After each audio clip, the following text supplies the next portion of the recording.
It is 1981, inside a San Jose courtroom. A young physician is pleading with a judge to keep a patient in the hospital.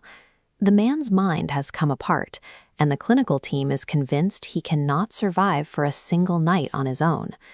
Under California law, the state can only hold a person against their will if they are gravely disabled. This is a strict legal test. The individual must be entirely unable to secure their own food, clothing, or shelter because of a mental disorder. The judge asks the man where he plans to go. He replies that he lives under the I-280 bridge near the hospital. Because the man can identify a place to sleep, the judge rules he is able to seek shelter and denies the hold. He walks out of the ward and back to the freeway. That scene exposes the agonizing seam at the center of the homelessness crisis. We have built a system where treating a patient can look like caging a citizen, and protecting a citizen's liberty can look like abandoning the sick. Public policy has been paralyzed by a shouting match for 40 years. One faction argues that homelessness is a behavioral health crisis driven by addiction and psychosis. The other argues it is a housing affordability crisis driven by supply and price. Both sides are correct, but they are answering two different questions.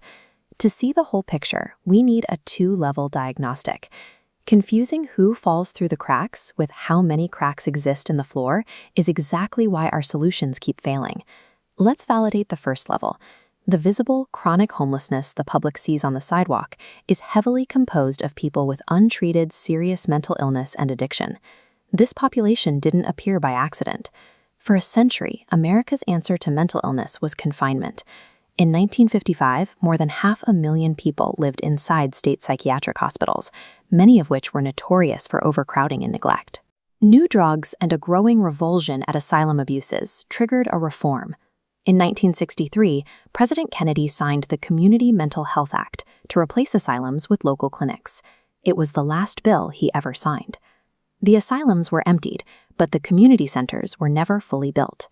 The legal door out of the hospital swung open wide, but the door into local care stayed shut, funneling the most vulnerable citizens directly onto the pavement. Mental illness, trauma, and addiction act as the short straws in a brutal economy. They determine exactly who ends up on the street, but they don't determine the size of the crowd. To understand the size of the crowd, we have to look at the macro math. If behavioral health alone dictated the scale of homelessness, then places with the highest addiction rates should have the most people sleeping outside. But the data shows a paradox.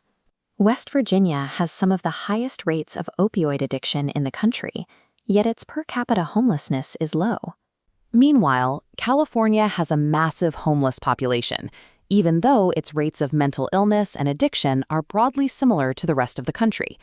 The variable that actually predicts the homelessness rate in a city is the housing market. Data shows that once a community's median rent burden crosses roughly a third of income, the number of people on the street begins to accelerate. Addiction determines who draws the short straw, but the price of a roof determines how many short straws the city hands out. Rental costs and vacancy rates act as the structural ceiling. They set the mathematical scale of the tragedy. We can see this two-driver thesis at work in Houston. Since 2011, the city has cut its counted homeless population by roughly 63%, the steepest decline of any major American metro. Houston succeeded on the micro level by welding 100 different charities into one system. They used a single by-name list to track every individual and coordinate their specific treatment. But they also had a macro advantage. Houston has abundant land and almost no zoning, which meant they could build supportive housing for a fraction of what it costs in Los Angeles or San Francisco. By pairing rigorous behavioral health tracking with a cheap, elastic supply of housing, Houston addressed both the who and the scale at the same time. Some argue that these results are permanent victories, but a society cannot simply arrest its way out of a housing shortage, nor can it simply house its way out of a severe psychiatric illness. Consider Finland. For 11 years, it was the only country in Europe where homelessness was consistently falling. They abandoned the staircase model, where they had to prove sobriety to earn a room, and instead gave people a permanent apartment first, then offered psychiatric help second. But in 2025, that line reversed. Homelessness in Finland rose by 20% in a single year. The surge wasn't caused by a new wave of migration or a spike in addiction. It was a direct result of the government cutting housing allowances and income support. This reversal shows that the homelessness rate is a policy output.